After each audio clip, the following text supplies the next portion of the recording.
Welcome to the Learning Pines YouTube. We hope this video helps. You start by designating which account owns PS Plus. Sign into the primary account on the console and enable console sharing /primary PS5 immediately. This lets other users access subscriptions. Once done, create or sign into the secondary local user account you want to share with. Make sure both profiles are online.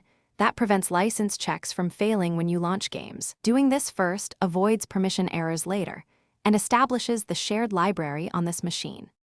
Once the console is set as primary for the PS Plus owner, you should download or launch the games you plan to share so licenses cache correctly.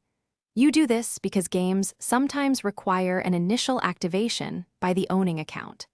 Then switch to the secondary user and try launching a shared title. That confirms access.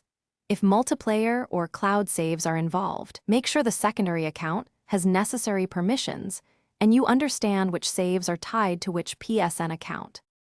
To finish, sign out the owner if you want others to use the console uninterrupted. However, keep the console online so license validation continues. If access fails, re-enable console sharing /primary PS5 on the owner account and relaunch the affected games to refresh licenses.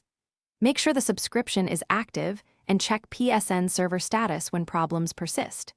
If you still face issues, power cycle the console and repeat the owner activation step. This resolves most lingering license or cache problems. Thanks for watching. Consider subscribing if we helped you.